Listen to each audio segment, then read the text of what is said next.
حضرت آدم علیہ السلام کو جب پیدا فرمایا تو فرشتوں نے کہا کہ ہم آپ کی تسبیح کے لیے کافی تھے. انہوں نے جب سوال کیا تو اللہ تعالیٰ نے حضرت آدم علیہ السلام کو ان کے سامنے لایا اور ساری چیزیں ان کو سکھا دی. تو آدم علیہ السلام کو اللہ تعالیٰ نے سب چیزوں کے نام بتائے. وَعَلَّمَ آدَمَ الْأَسْمَاءَ كُلَّهَا ثُمَّ عَرَضَهُمْ. پھر فرشتوں پر اللہ نے پیش فرمایا ان کو، تو انہوں نے ان سب چیزوں کے نام بتا دی. پھر اللہ کے حکم سے سب فرشتوں نے ان کو سجدہ کیا. یعنی اللہ تعالیٰ نے خود براہ راست ان کی استادی کی اور حضرت آدم علیہ السلام ان کے شاگرد بنے. جناب نبی کریم صلی اللہ علیہ وسلم کے بارے میں اللہ تعالیٰ نے قرآن مجید میں فرمایا وَعَلَّمَكَ مَا لَمْ تَكُنْ تَعْلَمْ، کہ آپ کو سکھایا جو آپ نہیں جانتے تھے. یعنی اللہ تعالیٰ براہ راست استاد بنے ہمارے پیارے نبی صلی اللہ علیہ وسلم کی. جی، اور پھر ضمانت بھی لی، سنقرئک فلا تنسیٰ، سنقرئک فلا تنسیٰ، ذمہ داری بھی لی. آپ صلی اللہ علیہ وسلم نے اس سلسلے کو آگے جاری فرمایا، اور دار ارقم جو حضرت ارقم بن ابی ارقم رضی اللہ تعالیٰ عنہ کی جگہ تھی، وہاں پر آپ صلی اللہ علیہ وسلم نے صحابہ کرام کی اخلاقی اور روحانی تربیت شروع کر دی. اس کے بعد ہجرت کے بعد پھر صفہ، وہ ایک پہلا مدرسہ تھا اسلام کا. اس کے بعد یہ سلسلہ چلتا رہا اور آج تک چلتا ہوا ہے. آج تک چلتا ہوا آ رہا ہے. جی، تو دینی مدارس ہی وہ ہے کہ جس نے ہمیں رب کی ربوبیت کا بتایا کہ وہ ہمارا مالک ہے، ہمارا وہی مالک ہے، اسی نے ہمیں پیدا کیا. وہ ذو العرش المجید ہے، وہ فعال لما یرید ہے، یہ مدرسے نے بتایا. وہ کن فیکون ہے، یہ مدارس نے ہمیں بتایا. وہ ہمارا رب ہے، وہ اللہ، وہ مدارس نے بتایا. شرک سے بچنا ہے، یہ مدارس نے بتایا. اگر مدارس نہ ہوتے، کیونکہ مدارس ہی ہے جنہوں نے دین کو سنبھالا ہے. ٹھیک ہے. دعوت تبلیغ اور خانقاہی نظام جو ہے اس کے ذریعے سے اگر دین پھیلا ہے تو اس دین کو سنبھالنے والے مدارس ہیں. اسی طرح آپ صلی اللہ علیہ وسلم کی زندگی کیسے تھی، مدارس نے بتایا. آپ کی رات کیسی تھی، آپ کا دن کیسا تھا، آپ کی انفرادی زندگی کیسی تھی، آپ کی اجتماعی زندگی کیسی تھی. ابو بکر کی صداقت مدارس نے ہمیں بتایا، عمر کی عدالت مدارس نے بتایا، عثمان کی سخاوت مدارس نے بتایا، علی کی شجاعت مدارس نے بتایا، تمام صحابہ کرام و اہل بیت کا مقام مدارس نے بتایا. تابعین کون ہیں، مدارس نے بتایا. تبع تابعین کون ہیں، مدارس نے بتایا. یہ سب کچھ دین کے احکامات اگر ہم تک پہنچے، یہ مدارس نے بتایا. ٹھیک ہے. اللہ تعالیٰ کا بڑا فضل ہے کہ اللہ نے پاکستان کو اس میں آگے رکھا. ماشاءاللہ جی. کہ اس سال وفاق المدارس کہتے ہیں صرف حفاظ جو بنے ہیں وہ 1 لاکھ ہیں. ماشاءاللہ بڑی تعداد میں. اور ابھی جب ہم گفتگو کر رہے ہیں اور یہ پروگرام جب نشر ہوگا تو ریسنٹ ڈیز میں وفاق المدارس کے امتحانات بھی چل رہے ہیں اور یہ سارے سلسلے ایک مختصر سے وقفے کی طرف جا رہے ہیں.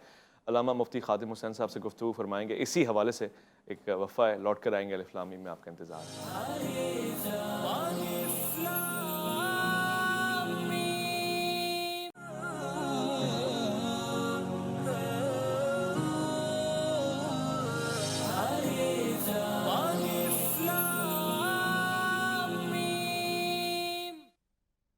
خوش آمدید. ہم نے مدارس کو ہمیشہ اپنا عنوان رکھا ہے اور ہم اون بھی کرتے ہیں اور اس پہ ہم فخر بھی کرتے ہیں. ہمیں اس بات پہ بڑا ناز بھی ہے، مگر چونکہ ہمارے ہی مدارس ہیں لہٰذا کہیں کوئی چیز ہوگی تو ہم اس کو ڈسکس بھی کریں گے.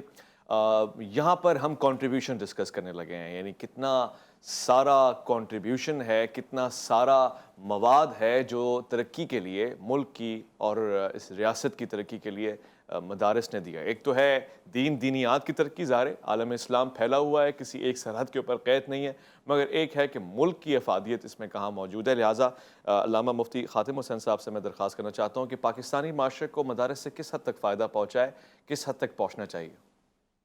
نحمدہ ونصلی ونسلم علی رسولہ الکریم، اما بعد فاعوذ باللہ من الشیطان الرجیم، بسم اللہ الرحمن الرحیم. فیض بھائی، سب سے پہلے میں آپ کا متشکر ہوں کہ آپ نے اس عظیم موضوع پر مجھے گفتگو کرنے کا شرف بخشا. جیسا کہ آپ نے سوال کیا کہ مدارس دینیہ نے اس معاشرے کو، پاکستان کی عوام کو کیا دیا ہے، کیا فائدہ پہنچایا ہے، تو اس سلسلے میں اگر گہری نظر کے ساتھ دیکھا جائے تو کوئی بھی ایسا شعبہ آپ کو نظر نہیں آئے گا جہاں مدارس دینیہ کی خدمت آپ کو نظر نہ آئے. ماشاءاللہ. اسکولز میں چلے جائیں، وہاں پر آپ کو دیگر ٹیچرز کے ساتھ ساتھ آپ کو اسلامک پڑھانے والے مدارس کے فارغ طلباء، علماء وہاں آپ کو نظر آئیں گے. یونیورسٹیز میں آپ کو پروفیسر آپ کو نظر آئیں گے. اس کے علاوہ ہماری پیدا ہونے سے لے کر جنازے تک، قبر، کفن، دفن تک اگر کوئی بھی ہمیں ساتھ سب سے زیادہ دیتا ہے، جس کی سب سے زیادہ ہمیں ضرورت پڑتی ہے، وہ مدارس دینیہ کے طلباء اور علماء ہیں۔ ہمارے ہاں کسی بچے کی ولادت ہو تو ہم عالم صاحب کو بلاتے ہیں، علامہ صاحب کو بلاتے ہیں، مفتی صاحب کو بلاتے ہیں۔ جنازہ ہو جائے، غسل ہو جائے، کفن آ جائے یا کسی طرح کا بھی کوئی مسئلہ پیش آ جائے تو سب سے پہلے ہمیں جس کی ضرورت پڑتی ہے وہ عالم دین ہیں جو مدارس سے فارغ ہوتے ہیں۔ تو کوئی بھی ایسا شعبہ آپ کو نظر نہیں آئے گا جہاں پر آپ کو مدارس دینیہ کے جو ہے طلباء اور علماء آپ کو نظر نہ آئے۔ سب سے زیادہ ہمارے معاشرے کے اندر جو سوال کیا جاتا ہے، جو اعتراض کھڑا کیا جاتا ہے، وہ یہ کیا جاتا ہے کہ مدارس دینیہ نے ہمیں کیا دیا ہے۔ تو اس کے الزامی طور پر ہم یہ سوال کرتے ہیں، آپ بتائیں کہ مدارس دینیہ نے کیا کیا نہیں دیا، ان کی ذمہ داری کیا تھی؟ ذمہ داری یہ تھی کہ وہ لوگوں کو قرآن پڑھائیں، لوگوں کو قرآن کی تعلیمات سے آشنا کریں، لوگوں کو مسائل دینیہ سکھائیں، لوگوں کو فرض علوم سکھائیں۔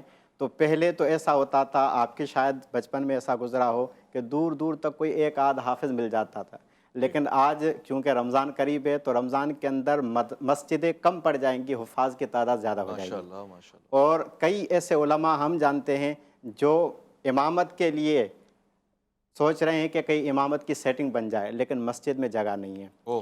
وہ چاہتے ہیں کہ کسی مدرسے میں تدریس کی جگہ مل جائے، لیکن جگہ نہیں ہے۔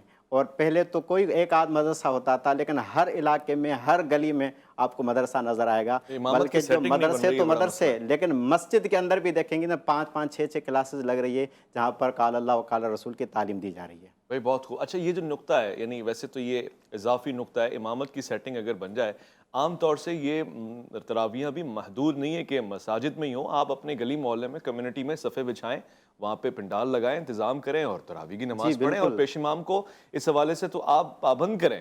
اور اگر کتنا ہی اچھا ہو کہ آپ کے اپنے گھرانے میں، خانوادے میں، پڑوس میں، محلے میں کوئی حافظ ہو، اس کو کھڑا کریں، ایک معلم پیچھے کھڑا کر دیں تو بہت اچھا ہو جائے گا۔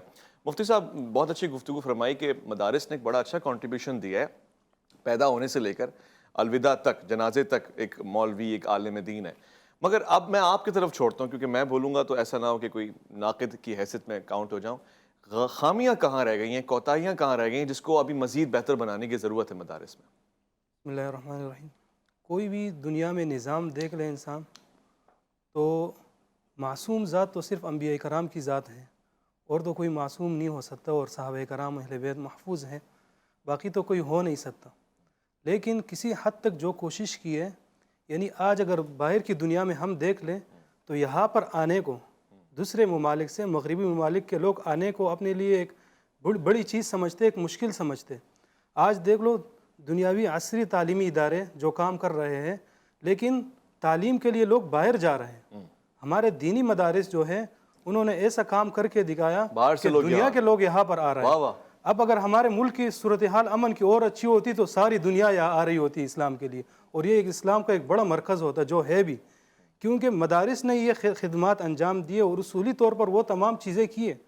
اصل میں دیکھا جائے کہ کئی سالوں سے وفاق المدارس العربیہ جو ایک مسلک کا ہے، لیکن کئی سالوں سے ان کے پاس یہ اعزاز رہا کہ سب سے زیادہ حفاظ ان کے ہوتے دنیا میں۔ حالانکہ عرب ممالک بھی ہے، دوسرے بھی بڑے بڑے مسلمانوں کے ممالک ہیں، انڈونیشیا ہے، انڈیا ہے، بنگلہ دیش ہے، جہاں مسلمانوں کی تعداد زیادہ ہے، لیکن سب سے زیادہ حفاظ دینے والا اور علماء دینے والا، اور وہ لوگ قابل فخر ہیں جو ان مدارس کے ساتھ امداد کرتے اور ان کے اوپر خرچ کرتے، کیونکہ کوئی حکومت، کوئی لوگ ان کے ساتھ وہ امداد اور وہ نہیں کرتے۔ تو یہ عوام سے میں کہنا چاہتا ہوں کہ یہ آپ کے لیے بڑے قابل فخر بات ہے آپ کے لیے کہ آپ علماء تیار کر رہے ہیں، وہ لوگ جو آپ کے لیے سفارشی قیامت کے دن بنیں گے، وہ لوگ، وہ حفاظ جو لوگوں کی سفارش کریں گے، آپ کی بھی سفارش ہوگی، وہ علماء جو دین کا کام کر رہے ہیں اس میں آپ کا بھی حصہ ہوگا۔ تو یہ اگر ہر ایک آدمی جو مدارس کے اندر خرچ کرتا ہے تو یہ اس کے لیے ایصال ثواب ہے۔ وہ عالم جس پر آپ کا خرچہ ہوا وہ جتنا بھی کام کرے گا اس میں آپ کا بھی پورا حصہ ہوگا۔ تو دینی مدارس نے اپنے نظام کو منظم کر رکھا ہے، اور اس کی ایک مثال وفاق المدارس العربیہ کا امتحان ہے کہ پورے پاکستان میں بیک وقت شروع ہوتا ہے 9 بجے سے 1 بجے تک، اور بیک وقت ختم ہوتا ہے۔ کوئی چیٹنگ نہیں، کوئی چیزیں نہیں، کوئی سفارش نہیں، کوئی۔ یہ میں مفتی صاحب سے پوچھ لوں، وفاق المدارس کے حوالے سے بات کریں، مگر آپ مدارس میں چیٹنگ کا کانسیپٹ پایا جاتا ہے مفتی صاحب؟ ہمارے ہاں تنظیم المدارس اہل سنت پاکستان کا بورڈ ہے، جو آج 5واں پیپر تھا، جو کل لاسٹ پیپر ہے، تو پورے پاکستان میں امتحانات لیے جا رہے ہیں اور سینکڑوں کی تعداد میں سینٹر قائم کیے گئے ہیں۔ کوئی بھی ہم خود درس و تدریس سے تعلق رکھتے ہیں، بالکل سختی ہوتی ہے، ہر طرح کی سختی ہوتی ہے، جانچ پڑتال کی جاتی ہے، ان کی چیکنگ کی جاتی ہے، کسی طرح کوئی قسم کی کوئی چیٹنگ کرنے کا بالکل موقع نہیں دیا جاتا۔ باقی ظاہر سی بات ہے طلباء ہیں، اگر کسی طریقے سے کسی سے پوچھ لیتے ہیں پھر بھی اس پر بھی سختی ہوتی ہے۔ اگر 100 طلباء دے رہے ہیں تو 8-10 اساتذہ ممتحنین ہوتے ہیں جو وہاں پر کھڑے ہوتے ہیں، ان پر نظر ثانی کر رہے ہوتے ہیں، ان سے دیکھ رہے ہوتے ہیں کہ کسی طرح کی کوئی چیٹنگ۔ الحمدللہ ہم جو معیار رکھتے ہیں وہ ایک بہترین قسم کا معیار رکھتے ہیں۔ بچوں کو جو پڑھاتے ہیں وہ کہا جاتا ہے پڑھاتے ہیں، بلکہ پڑھاتے نہیں پلاتے ہیں۔ آپ کو ماشاءاللہ جو بھی سبجیکٹ پڑھا جاتا ہے، کلاس میں اگر 15 بچے ہیں نا تو اس سبجیکٹ کے 5 سے 7 بچے ماہر ملیں گے آپ کو۔ اس انداز میں پڑھایا جاتا ہے، ان کو یاد کرایا جاتا ہے، نہ صرف رٹا رٹایا بلکہ ان کو اس پہ مہارت تامہ بھی دی جاتی ہے، تاکہ اگر بچہ کل کسی جگہ پڑھانے اور دوران طالب علمی پہ ان کا پڑھانے کا سلسلہ شروع کر دیا جاتا ہے۔ یہاں علم الصرف پڑھ رہا ہے تو گھر پہ کسی کو پڑھا بھی رہا ہے، یہاں علم النحو پڑھ رہا ہے تو گھر پہ کسی کو علم النحو پڑھا بھی رہا ہے۔ میں خود اگر اپنی تعریف تو مقصد نہیں ہے میرا، لیکن میں اگر مثال کے طور پر پیش کر دوں، میں ثانیہ میں تھا، دوسرے درجے میں تھا تو پہلے درجے والوں کو باقاعدہ پڑھاتا تھا، تیسرے درجے میں تھا تو دوسرے درجے اور پہلے درجے والوں کو پڑھاتا تھا۔ تو اس سے آپ اندازہ لگائیں اگر چیٹنگ کرنے والا کوئی پڑھنے والا ہوتا تو وہ کبھی بھی پڑھانے کی طاقت نہیں رکھتا اور اس فعل کو بھی حرام ہی قرار دیا گیا ہے نا؟ جی بالکل ناجائز ہے، کسی قسم کی اس کی کوئی تائید نہیں کی جاتی۔ اچھا، اور اگر کوئی کرتا ہے تو سزا بھی ملتی ہے؟ سزا ملتی ہے بالکل۔ ٹھیک ہے، میں ایک وقفہ لے رہا ہوں، میں لوٹ کر آؤں گا۔ اس لیے کہہ رہا ہوں کیونکہ عام طور سے اسکول، کالجز، یونیورسٹیز میں تو چٹنگ اب رجحان بڑھ گیا ہے، اور مجھے افسوس سے کہنا پڑ رہا ہے، آپ برا نہ مانیے گا، آپ اور میں بھی شاید ان مدارس کے علاوہ اسکولز اور کالج سے ضرور گزرے ہوں گے کہ جہاں بورڈ کے پیپرز میں ماحول بنایا جاتا ہے کہ جی چٹنگ کریں گے تو زیادہ مارکس آئیں گے۔ مگر خوشی ہے سن کے مجھے کہ علماء کرام یہ فرما رہے ہیں، اور ہم نے دیکھا بھی ہے کہ جس چیز کو برائی سمجھا جاتا ہے پھر اس کو برائی ہی جانا جاتا ہے، گردانا جاتا ہے، اور اس پہ سختی بھی ہوتی ہے۔ اگر فردن کوئی ایسا عمل کرتا ہے تو ظاہر ہے وہ اپنی تربیتی دور سے گزر رہا ہے اور اس میں بہتری کی گنجائش آئے گی۔ ایک مختصر سے وقفہ ہے، لوٹ کر آئیں گے الف لام میم میں، آپ کا انتظار۔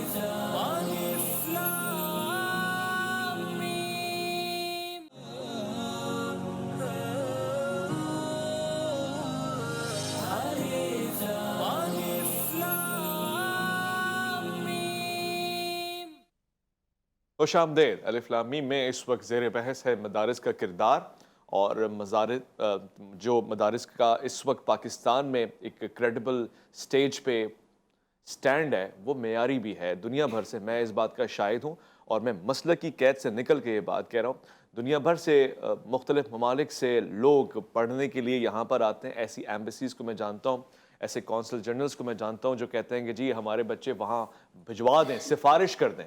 میں نام بھی لیتا ہوں 2-4 کا، جس میں جامعہ رضویہ العلوم بھی ہے، اور وفاق المدارس سے جڑے ہوئے بنوریہ عالمیہ ہے، اور دیگر جگہوں پہ جہاں ہم گئے، خود ایک عروۃ الوثقیٰ کا مدرسہ میں نے دیکھا ابھی ریسنٹلی۔ اچھا، مجھے یہ بات سمجھ میں نہیں آتی، میں مفتی خادم حسین رضوی صاحب سے پوچھوں، قادری صاحب سے، کہ اب ہم یہ بات بڑے ہائی لیول پہ کرنے لگے۔ اسلام ظاہر ایک ہی منہج کے اوپر ہے، اور تعلیم تو پھر سب کے لیے ایک ہی ہونی چاہیے۔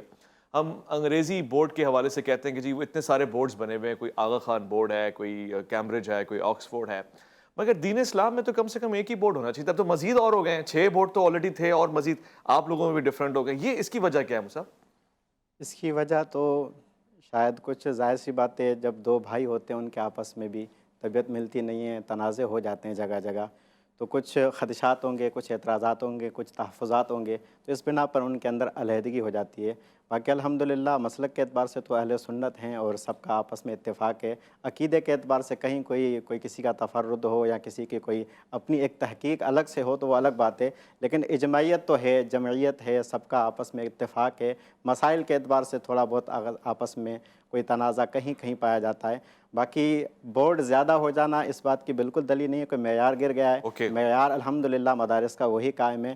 اور کچھ کبھی ایسا بھی ہوتا ہے کہ آپ کے نصاب سے میں متفق نہیں ہوں، آپ جو کتب پڑھاتے ہیں میں چاہتا ہوں کہ ان جگہ پر یہ کتب آنی چاہیے، درجہ ثانیہ میں، درجہ ثالثہ، درجہ رابعہ میں، کیونکہ مدرس جب تدریس کرتا ہے تو تجربے سے بہت سی باتیں گزرتی ہیں کہ یہاں پر یہ والی چیز ہونی چاہیے، یہ نہیں ہونی چاہیے، تو ظاہر سی بات ہے جب وہ رائے پیش کی جاتی ہے تو دیکھا جاتا ہے جس کی زیادہ رائے ہے اس کو ترجیح دی جاتی ہے، اور جن کی کم رائے ہو گئی وہ چاہتے ہیں کہ نہیں ہم اسی پر قائم رہیں، تو اس طرح علیحدہ ہو جاتے ہیں وہ۔ بہترین ہو گیا۔ اچھا مطلب آپ بھی اس پہ رائے کا اظہار فرماتے ہیں، اور یہ بھی بتا دیں کہ مشترکات کیا ہیں، مطلب بورڈ ہونے کے باوجود مختلف ہے، مگر نصاب کتنا ہے جو یکساں ہے، ایک ہی جیسا پڑھایا جاتا ہے؟ جہاں تک بات ہوئی نصاب کی، جیسا کہ ہم نے پہلے بھی بتایا کہ باہر سے لوگ یہاں پر آتے تعلیم کے لیے، تو اس لحاظ سے بھی کچھ بورڈ مختلف ہو گئے، اور بھی کچھ چیزیں تھیں جس کی وجہ سے الگ ہونا پڑا۔ تو الگ ہونے میں فائدہ ہے، نقصان اس میں نہیں ہے، بلکہ جو بورڈ بنے، کیونکہ جیسے ایک عالم دین ہے، انہوں نے ایک جگہ پر ایک مدرسہ بنایا تھا، تو انہوں نے مدرسہ جب بنایا تو وہ مدرسہ کافی چلا، پھر اس کے بعد کچھ عرصے کے بعد ادھر کسی اور نے مدرسہ کھول دیا، تو جو محتمم صاحب تھے ان کو خدشہ ہوا کہ بھئی میں نے مدرسہ یہاں پر کھولا ہے، تو دوسرے کسی نے یہاں پر کھولا، ان کے بچوں کو خدشہ ہوا، تو محتمم صاحب جو تھے وہ اللہ والے تھے، انہوں نے کہا کہ بچوں تم پریشان کیوں ہوتے اس پر، یہ تو خوشی والی بات ہے، کیونکہ میں جب جا رہا تھا میں نے ایک مقصد کو لے کر یہ سفر شروع کیا تھا مدرسے کا، کہ میں اس جگہ تک پہنچنا ہے مجھے، تو میرے پاس ایک سامان کا ایک بوجھ تھا بہت زیادہ، اب جب نیا مدرسہ کھولا تو انہوں نے میرے سامان میں سے، میرے بوجھ میں سے کچھ اپنے لیے لے لیا، خوب، تو کہا میرے بوجھ کو تو کم کیا، مجھے اس بات پہ خوشی ہو رہی ہے، تو یہ جب تقسیم ہو گئے تو اس لحاظ سے تو وہ چیزوں میں یعنی کہ بڑھ گئی وہ جو بوجھ تھا، تو اس لحاظ سے اس میں ترقی آئے گی انشاءاللہ، یہ کہ دو بورڈ ہوتے تو مقابلے میں بھی ہوتے اور وہ کام کرتے۔ اور نصاب جہاں میں تک جو نصاب متفقہ کی بات کی آپ نے، تو قرآن و حدیث اور جو جتنے بھی تفاسیر ہیں، یعنی آج سے 100-150 سال سے پہلے جتنی بھی کتابیں ہیں، چاہے وہ مکتبہ اہل سنت بریلوی مسلک سے یا اہل سنت دیوبند مسلک سے، دونوں کے ہاتھ تمام عقائد کی کتابیں ہوں یا فقہ اور مسائل کی کتابیں ہوں، حدیث اور قرآن مجید تو سب کا ہی متفقہ ہے، لیکن جو فقہ کی کتابیں ہیں اور جو عقائد کی کتابیں ہیں، جو فروعی مسائل کی، وہ تمام کتابیں جو فنون کی کتابیں ہیں، وہ ہم سب کے ہاں مشترکہ تقریباً ایک ہی نصاب ہے، کچھ چیزوں میں فرق ہوگا ورنہ تقریباً ایک ہی نصاب۔ جو ایک ہے وہ 2-4 کتابیں کوٹ کر دیں، اور کچھ چیزوں میں جہاں فرق کی گنجائش ہے مفتی صاحب سے پوچھ لوں گا میں۔ قرآن و حدیث تو وہ تو سب کو ظاہر اس معلوم ہے کہ قرآن مجید کی تفاسیر، جیسے جلالین ہو گیا تفسیر کی کتاب، یا سیاہ ستہ کتابیں، حدیث مبارکہ کتابیں ہو گئی، فقہ کی کتابیں جیسے ہدایہ ہو گئی، یا شرح الوقایہ، کنز الدقائق، اس طرح کی بہت ساری کتابیں ہیں جو ہمارے درمیان فقہ کی کتابیں ہیں جو مشترکہ ہیں، ٹھیک ہے۔ اور مفتی خادم حسین صاحب، جہاں پہ یہ تو انہوں نے بتایا مشترکات ہیں، جہاں منفرد الگ الگ آزادی ہے، یہاں پہ یہ کتاب ہوتی ہے وہاں نہیں ہوتی، وہ کون کون سی چیزیں ہوتی ہیں؟ جی ویس بھائی، یہ تو تبھی پتہ چلتا ہے جب ان کا نصاب ہماری نظر سے گزرا ہو، تو جہاں تک ہمیں معلوم ہے تو وہ جو فقہ، اصول حدیث کی اکثر کتابیں جو ہمارے ہاں ہمارے نصاب میں شامل ہے وہ ان کے نصاب میں شامل ہے، جیسے نور الیضاء ہے، قدوری ہے، ہدایہ ہے، اسی طرح فقہ قدوری پڑھائی جاتی ہے نا؟ جی ہاں، تفسیر کے اندر جو ہے وہ تفسیر جلالین ہے، تفسیر بیضاوی ہے، وہ بھی ان کے یہاں پڑھائی جاتی ہے، ہمارے یہاں بھی پڑھائی جاتی ہے۔ حدیث کے اندر سیاہ ستہ تو سب کے ہاں آخری سال میں دورہ حدیث میں پڑھایا جاتا ہے۔ اس کے علاوہ عقائد نصفیہ کتاب ہے، وہ ان کے یہاں بھی پڑھائی جاتی ہے، ہمارے یہاں بھی پڑھائی جاتی ہے، تو مشترکات تو معلوم ہے۔ ہو سکتا ہے کہیں کہیں کوئی انفرادیت نظر آتی ہو، کہیں جو ہے الگ کتاب پڑھائی جاتی ہو، تو میرے علم میں نہیں۔ ٹھیک ہے، اچھا مدارس کی بنیاد کب سے پڑی، یعنی حالیہ قریبی دور میں اگر کوئی آپ اندازہ بتائیں؟ مدارس کی بنیاد کوئی جدید تو ہے نہیں کہ ابھی 100 سال، 150 سال، 200 سال کوئی پہلے رکھی گئی ہو۔ اگر ڈیپلی دیکھا جائے تو جب سے اسلام آیا ہے، غار حرا سے ہی پہلے مدرسے کی ابتدا کی گئی ہے۔ اکثر تاریخ اسلام کی کتب میں تو آپ کو یہی نظر آئے گا کہ اسلام کا پہلا مدرسہ اصحاب صفا کا مدرسہ ہے، اس چبوترے پہ بیٹھ پر حضور صحابہ کی تعلیم فرماتے تھے۔ تو لیکن میری اپنی ایک رائے، میں اس سے بالکل اتفاق کرتا ہوں، اس میں کوئی دو رائے نہیں ہے، لیکن میں یہ سمجھتا ہوں کہ جب سے غار حرا میں پہلی وحی آئی تھی، اقرأ بسم ربک الذی، تب سے تعلم و تعلیم کا سلسلہ شروع ہو گیا تھا۔ اس وقت اگر دیکھا جائے تو وہ غار حرا ایک مدرسہ ہے، اور اس میں جو مدرس ہے، جو پڑھانے والے ہیں، وہ رب العالمین کی ذات ہے، اور جو پڑھنے والی ذات ہے، متعلم ہے، وہ رحمت للعالمین کی ذات ہے، اور نصاب لانے والی جبریل امین کی ذات ہے۔ جو جدید مدرسے کی طرز ہے، اس کا اگر ہم ماضی قریب میں دیکھیں تو کب سے اس کی بنیاد رکھی گئی ہے؟ تقریباً یہ 150 پاک و ہند کے اندر، بر صغیر کے اندر تو تقریباً 150-200 سال، تو یہ ایک غالب گمان ہے میرا کہ اس میں یہی نصاب جو کتابیں ہم پڑھا رہے ہیں یا پڑھ رہے ہیں، انہی کتابوں کا ہمیں ذکر ملتا ہے۔ خانقاہوں کو مدارس سے الگ کر دیا گیا، ایک دور ایسا بھی آیا، بڑے لوگوں کا اس میں کردار رہا، پھر بادشاہی نظام بھی اس میں موجود تھا، تو آپ اس کو کیسا دیکھتے ہیں؟ دیکھو آپ نے جیسے سوال کیا تھا پہلے بھی، اور یہ بھی ان کو تھوڑا مشترک لے کر، کہ شاہ ولی اللہ محدث دہلوی رحمہ اللہ ایسی شخصیت ہے جو بر صغیر میں تعلیم کے لیے اور علم کے لیے، قرآن و حدیث اور تمام فنون کے لیے ایک دروازہ ہے کہ ہم حدیث کی سند، چاہے وہ اہل حدیث حضرات ہوں یا اہل سنت بریلوی مسلک کے ہو یا اہل سنت دیوبند مسلک کے ہو، ان تو تینوں بعد میں مکاتب بنایا، ظاہر فکر جو ہے حنفی کون سا؟ جی ان کے ہاں متفقہ شخصیت ہے جنہوں نے بر صغیر میں علم کو لایا. جی پھر بر صغیر کے اندر وہ وقت بھی آیا جب انگریز کے خلاف جہاد ہونے لگا, جی تو ان کشمکش کے اندر دینی تعلیم سے دوریاں بہت زیادہ بڑھ گئی تھی. ٹھیک ہے. تو انگریز نے جب دیکھا کہ بھئی جہاد میں ہم ان کے خلاف ان کو شکست دے نہیں سکتے, تو لہٰذا ان کے ذہن کو تبدیل کر دیا جائے. اس کے لیے انہوں نے لارڈ میکالے کو آگے کیا. تو انہوں نے کہا میں ایک ایسی تعلیم لایا ہوں یہاں پر اور ایسا محنت کرنا چاہتا ہوں یہاں پر کہ یہ بظاہر ہندوستانی ہوں گے لیکن اندر دل و دماغ سے یہ انگلستانی ہوں گے. کیا کہنے. تو ان کے مقابلے میں مولانا قاسم نانوتوی رحمہ اللہ نے فرمایا کہ میں ایک ایسی قوم تیار کروں گا جو بظاہر تو ہندوستانی ہوں گے لیکن دل و دماغ سے وہ اسلامی ہوں گے. اور پھر آپ صلی اللہ علیہ وسلم ان کے خواب میں آئے اور انہوں نے ایک انار کے درخت کے نیچے ایک بنیاد رکھی مدرسے کی, جو آج پوری دنیا میں پھیلی ہوئی ہے الحمدللہ. چاہے دعوتی تبلیغ ہو یا مدارس ہو, یہ تمام چیزیں جو دارالعلوم دیوبند سے آلٹرنیٹ ہوتا رہا میرے خیال ہے, زیادہ فاصلہ نہیں ہے اس کے اگلے ہی فوراً دور میں, بلکہ ساتھ ہی جناب اعلیٰ حضرت احمد رضا خان بریلوی رحمۃ اللہ علیہ, انہوں نے بھی اس بریلی شریف میں علم کی, ان کے والد مرحوم نے اور اس کے دادا, یہاں سے سلسلہ چلا آ رہا, تو دونوں طرف سے پھیلا ہے. دونوں طرف سے منظر بالکل الاسلام مدرسہ قائم کیا آپ نے, منظر الاسلام مدرسہ قائم کیا. جی بالکل صحیح فرمایا آپ نے. تو اس کی شاخیں دنیا میں دونوں مسلک کے دونوں کی شاخیں دنیا میں پھیل گئے الحمدللہ, اور یہ محنت جاری ساری ہے اور انشاءاللہ رہے گا. بہت خوب. آخری کوشچن ہے, اس کے بعد پروگرام انشاءاللہ وائنڈ اپ ہوگا. آپ سے یہ پوچھنا چاہوں گا کہ اگر آپ 3 لفظوں میں بیان کریں کہ مدارس کو یہ بھی اضافی طور سے کرنا چاہیے, تو وہ کیا چیز ہوگی؟ 2-3 چیزیں اگر بتا دیں. مدارس کو اس وقت جو ہے عصری علوم کو بھی ساتھ لے کر چلنا چاہیے. کمپیوٹر سکھانا چاہیے, انگلش پر بچوں کی گرفت ہو, اگرچہ پڑھائی جاتی ہے لیکن اکثر مدارس میں نہیں پڑھائی جاتی. چند مدارس ہیں یا جو شہر کے مدارس ہیں وہاں تو یہ چیزیں پڑھائی جاتی ہیں. انگلش کا ٹیچر بھی ہے اور کمپیوٹر بھی پڑھائی جاتی ہے, اور جیسے علم المیراث ہے اس کو حل کرنے کے لیے میتھ کی ضرورت پڑتی ہے, تو میتھ بھی پڑھائی جاتی ہے. اور دیگر علوم بھی ہمیں جو زمانہ چل رہا ہے اس کے ساتھ ہمیں کندھے سے کندھا ملا کر چلنا چاہیے. بہت خوب. مطلب آپ بھی کچھ اگر ریکمنڈیشن دینا چاہیں. جی میں یہی کہنا چاہتا ہوں کہ دینی مدارس جو ہے تمام لوگ ان سے منسلک رہیں. وہ تو ٹھیک ہے, مدارس کو کیا کہنا چاہتے ہیں کہ کچھ اضافی طور سے اپنے اندر شامل کر لیں؟ مدارس کو چاہیے کہ جیسے عصری علوم, جیسے حضرت نے کہا کہ عصری علوم جتنے بھی ہیں ان کے لینگویجز ساتھ بھی وابستہ رہے, جیسے مختلف زبانیں اگر سکھانا ہے, جیسے مختلف زبانیں, اور اس پر محنت شروع ہوئی ہے ابھی. تو انشاءاللہ یہ کہ آئندہ مستقبل وقت میں ایسا ہوگا کہ آپ دیکھیں گے انشاءاللہ کہ ہر جگہ پر آپ کو مدارس کے لوگ انشاءاللہ نظر آئیں گے, کہ میڈیا ہو یا ڈاکٹر ہو یا انجینئر ہو, آپ دیکھیں گے کہ حفاظ آپ کو نظر آئیں گے, ان میں علماء نظر آئیں گے. تو مدارس کو اور بھی اس پر محنت کرنا چاہیے انشاءاللہ کہ اور بھی ہے انشاءاللہ. بہت شکریہ مفتی حفیظ اللہ عباسی صاحب آپ کا, بہت بہت شکریہ علامہ مفتی خادم حسین قادری صاحب آپ کا, اور شاہزنہ دریا خان آپ یہاں موجود رہیں, آپ نے بہترین انداز سے کلام سنایا, حمد باری تعالیٰ.